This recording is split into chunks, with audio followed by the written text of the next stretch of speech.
Langley. I was like, what do you do exactly? He's like, oh, I drive rich people around Hollywood and lie to them about where famous people live. I was like, oh, well, if they're ever hiring, I desperately need to get out of this awful grilled cheese sandwich job. Which side are you on? Which side are you on? Speaking of Rivers, wow, that was a very smooth transition. Rivers Langley is an Alabama comedian now residing in LA. Rivers, welcome to the program. It's good to talk to you. Hi, Jacob. How are you doing tonight, or this morning, or whenever this is going out? Yeah, I'm doing good, It's good to talk to you. So I reached out to you to come on the show because you are doing a little Alabama tour right now, and you're actually going to be in Huntsville on the 22nd, right? That is this Friday. That's like 6 days from now. Yeah, so the show, for anybody who lives in Huntsville that might not know, Huntsville, Alabama legitimately has one of the best stand-up showcases in America, and you can talk to any comedian who's done it and they'll back me up on that. It's called Epic Comedy Hour, and it happens at Low Mill, which for people that aren't in Alabama, basically they kind of took over an old I think it's the textile mill, and turned it into, it's almost like Etsy come to life. You can buy like socks that have been knitted by somebody, and art, and it's just this very, very cool space. And this is actually just a hair over 10 years since the first time I did the show. I did Epic Comedy Hour in I think March of 2012, right before I moved to LA, and it's such a good show that it really instilled too much confidence in my abilities at that point. Like I'd only been doing stand up for probably, just a hair over a year. And it went so good. I was like, yeah, I'm ready to go to LA. Yeah, let's do this. Yeah. And then of course, the rubber meets the road. You're like, oh, I'm bad. I got to start over. Okay. What time does it start? The show starts at 8 o'clock and it's $10. So you're going to get a big, long show. For just $10. Scott Eason and Tim Kelly, the guys who run the show, are just the best dudes ever. How long ever. is the show? It changes depending on how many people are in town. I think this one, I think there's only 4 comedians on the lineup or whatever, and so it's probably not going to run more than 90 minutes. I think is usually where most comedians, for booking a show, if you don't have an intermission, you want to land the plane at about, you want to plan for 80 minutes but land the plane at 90, because that is the human capacity for stand-up comedy. People cannot take more than an hour and a half. So there you go. Well, that sounds good. So you said that this show is what gave you confidence to go to LA. And so what's going on there? Why would you want to leave God's country for, the just wicked and sinful and godless heathen society over in LA? What's going on with that? I think at the end of the day, I'm an easily distracted person. And I love, I'm from Auburn. I was born and raised in the city of Auburn, went to Auburn High School, went to Auburn University. I have a lot of great friends here. But it was always a thing of like, I was very comfortable, and I wanted to go somewhere where I couldn't come back for the weekend for a football game. And, in hindsight, like a lot of comedians from Alabama either would move to like Atlanta, say, and Atlanta's comedy scene is unbelievable. So in the long run, it might have been just as smart a move to go to Atlanta, considering due to loose labor laws, to get on topic. Georgia has kind of become the new Hollywood.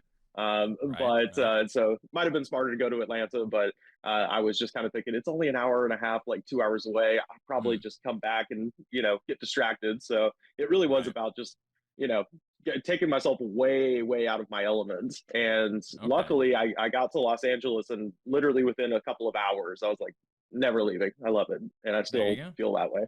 There you go. Well, that's good. That sounds like a good reason for to me. L.A. isn't that where Joe Rogan is? Are you gonna go on the Joe Rogan show?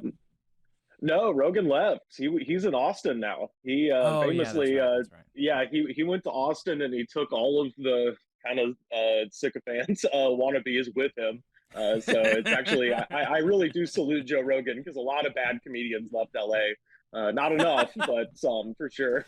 Nice. There you go. All right, They all went to Austin. so you've been in Alabama now for a little while, for a week or so. What have you been up to since you've been here in Alabama? You mean besides eating? Yeah. I, I try to eat, good. I try to be on my best behavior diet wise before I come to Alabama specifically, so I can just be debauched. I went to in Leesburg, Alabama. There is a place that I had just seen on Instagram, and I was like, I have to figure out a way to get here because Leesburg is kind of like not super near anywhere. But I was like, I gotta go, and there's a barbecue spot in Leesburg called Tim's Walk Hard Barbecue, and I saw on Instagram it was very much named after the movie Walk Hard, the Dewey Cox story, and the interview with the owner was hilarious because it seems like he took that movie to be like inspirational rather than funny. He was like, yeah, that guy, he faced so many setbacks, and I was just thinking, this is what we have to name the place. So I did indeed go to Walk Hard Barbecue on my way to a show in Chattanooga a couple days ago, and it was awesome. So yeah, that was my one like gotta check it out thing. So now the rest is just fun. But no, I went to in Chattanooga. I didn't know this, but apparently Chattanooga is where they invented the tow truck, and so they have the International Towing and Recovery Museum and Hall of Fame. And the child in me was interested in the big trucks, but the comedian in me was very much interested in the Hall of Fame, the greatest tow truck drivers of all time. And it's this giant hallway, and they have all the pictures of all the tow truck drivers from the 60s all the way up through now. And it was just incredible. And it really was an international thing. Shout out to Sweden. You guys, you got one. There's a Swedish guy on the wall. Wow. The Tow Truck Drivers Hall of Fame. So that's kind of what does one do to get on the Hall of Fame? I should have asked.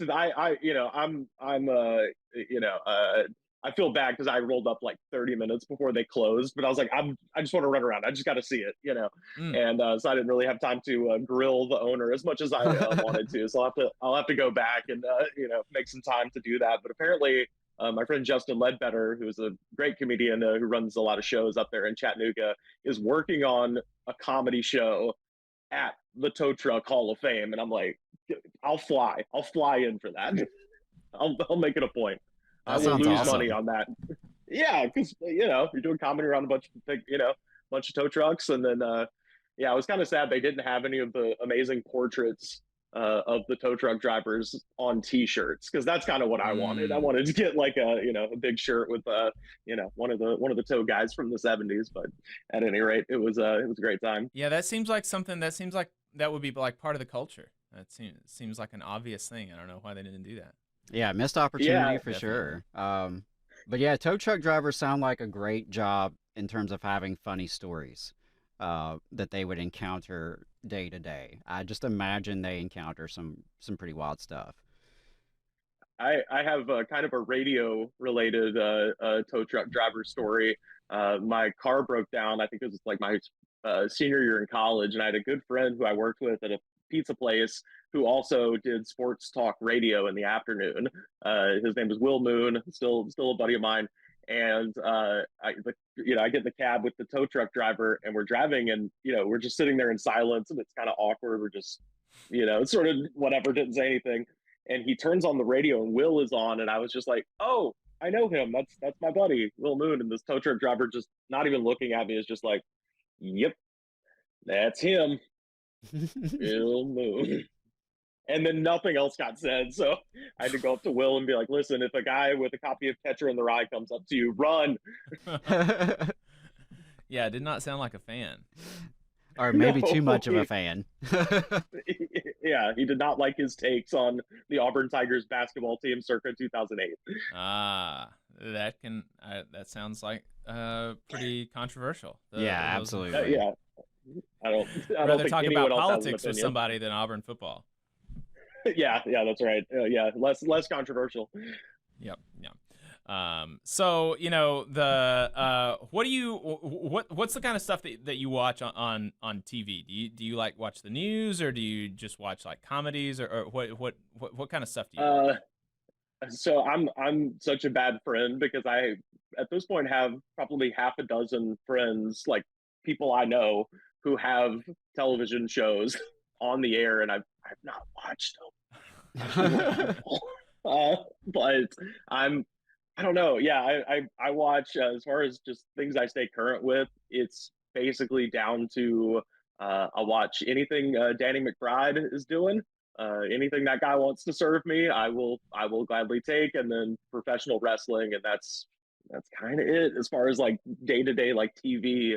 But then if there's any sort of crime documentary that pops up, murder, scams, cults, all that stuff, I'm first click the second I get onto Netflix or Hulu or whatever it is.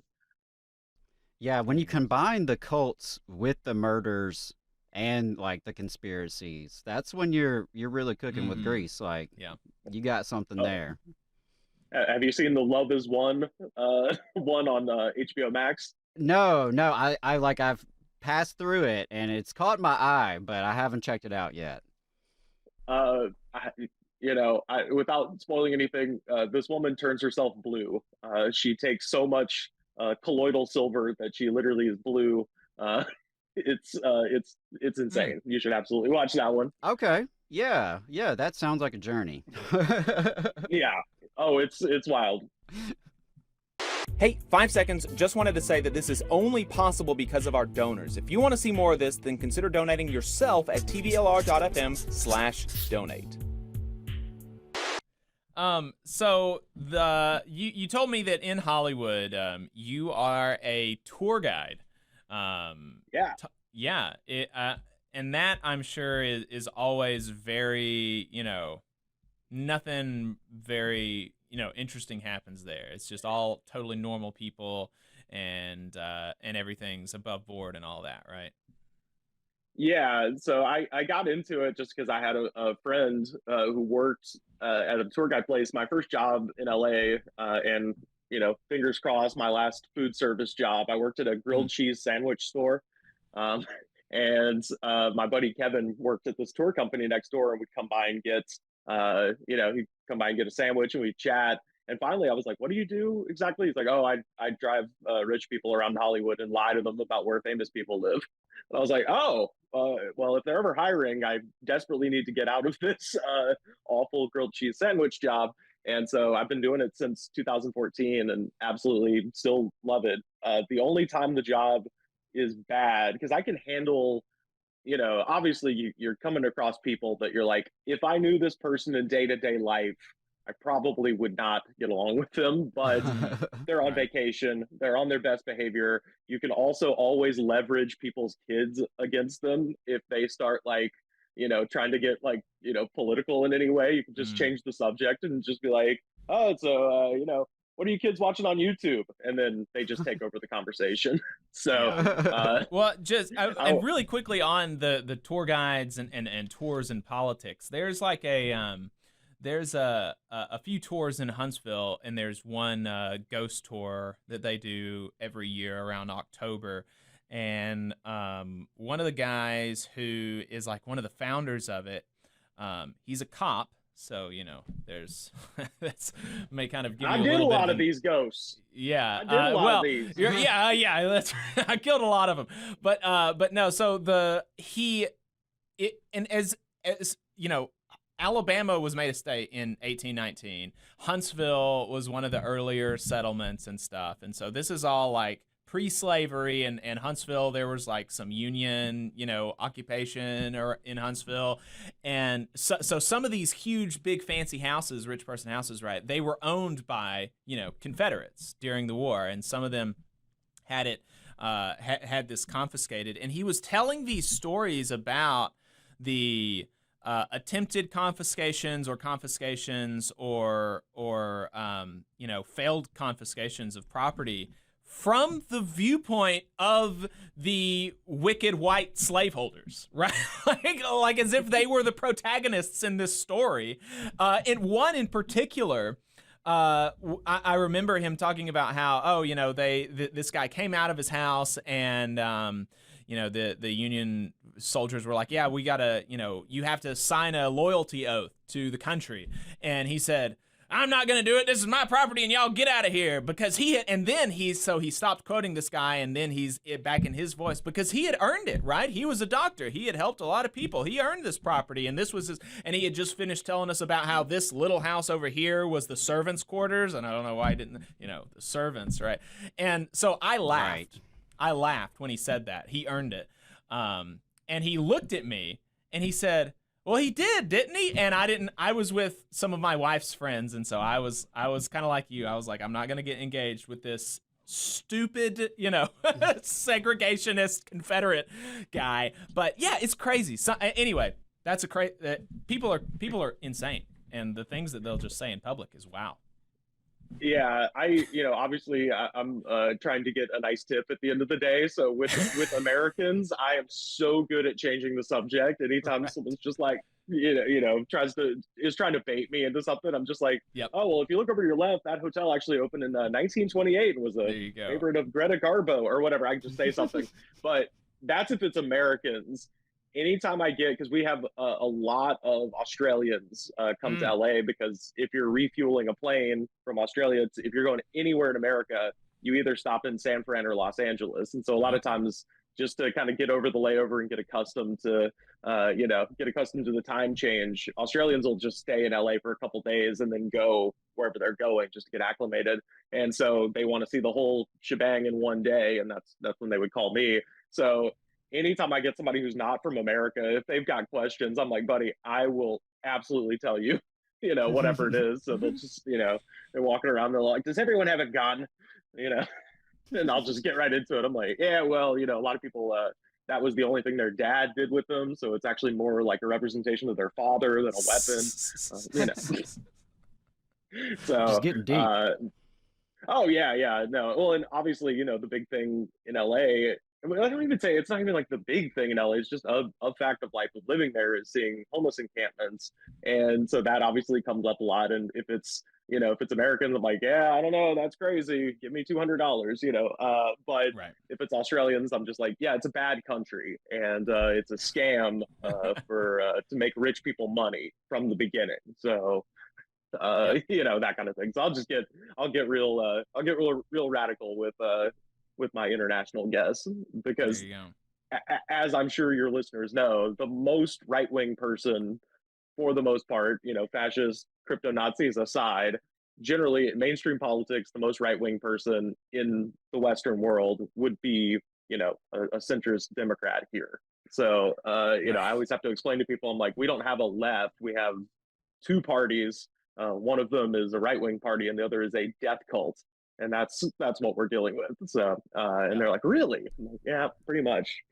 So, that's about right. I remember one of the most infuriating things that I can remember. So we do like a Last Week in Southern Labor, and so we'll do like all of the union election stuff from the National Labor Relations Board, and we'll also take a look in any like political headlines and stuff, or from around the South. And there's this 1 week where the final labor, the last remaining labor and delivery center in Shelby County closed, and that week, the week that this happened, the state representative for this area filed a bill in the legislature to define man and woman in state code. It's like, like your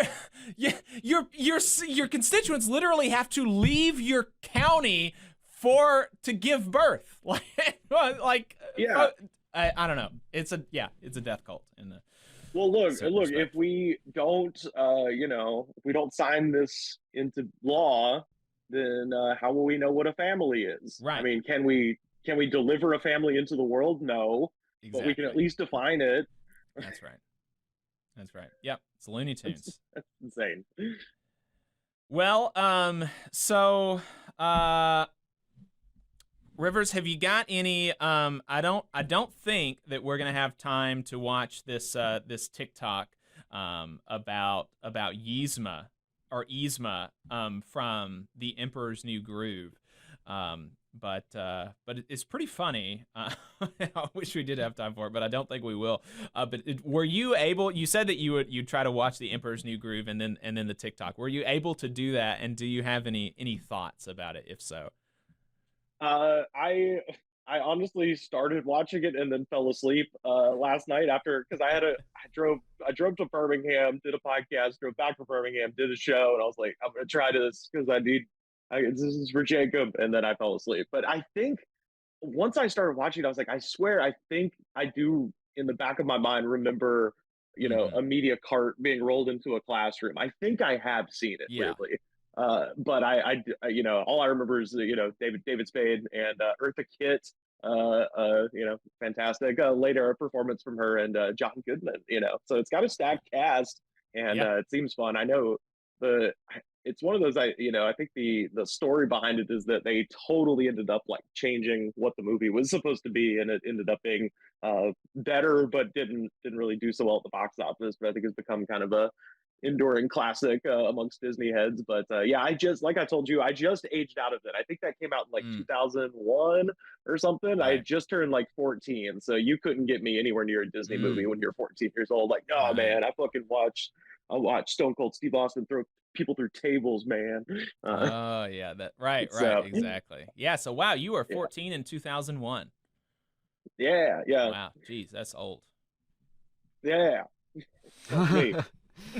Keep talking, Jacob. Yeah, just keep throwing these insults out, youngin.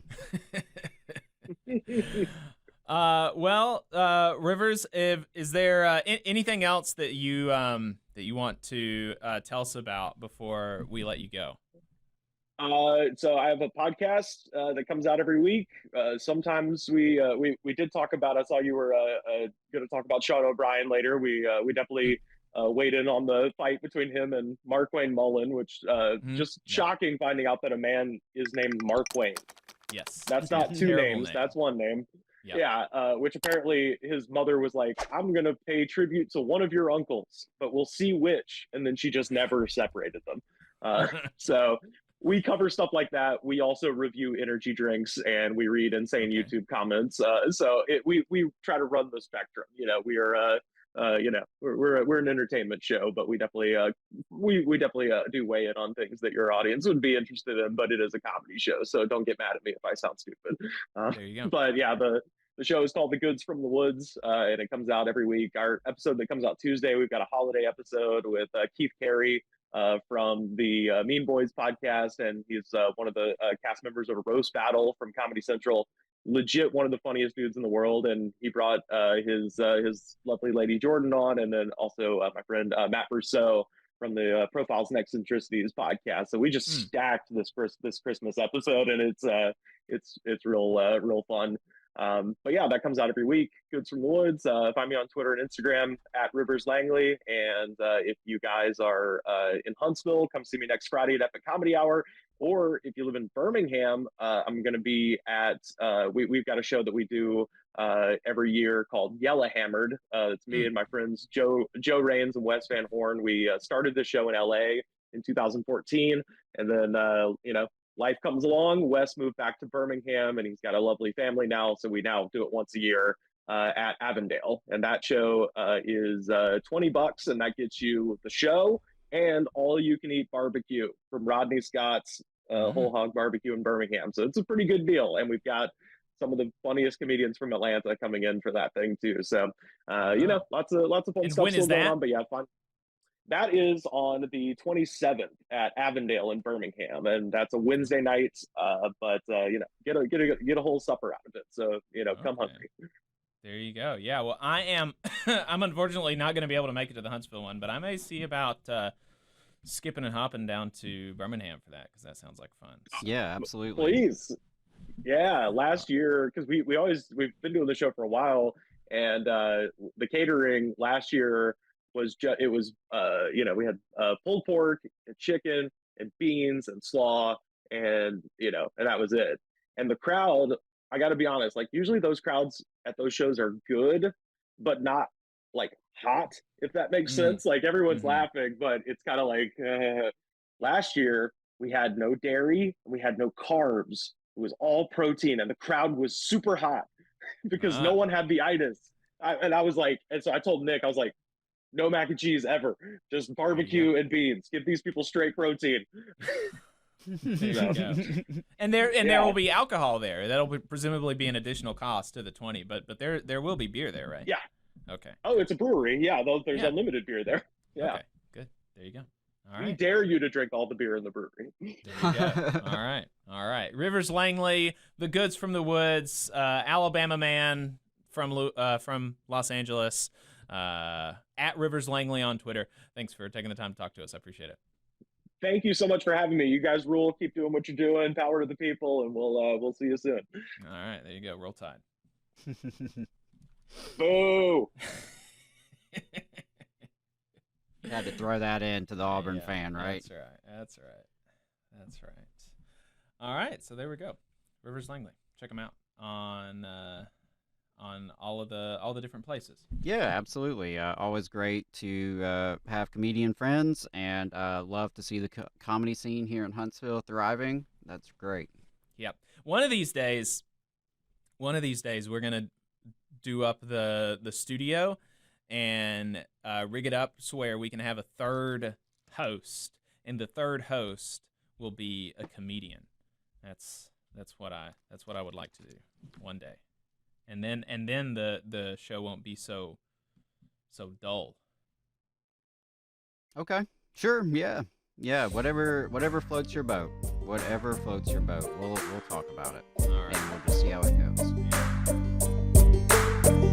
You just saw a clip from the Valley Labor Report. We are live every Saturday morning from 9:30 a.m. till 12:30 p.m. And we pride ourselves on keeping all of our content free to everybody so that we can talk to as many working folks as possible. If you support the work that we're doing, you think that it's important, you think that it's good, then consider making a monthly contribution to the project, and you can do that on our website, tvlr.fm.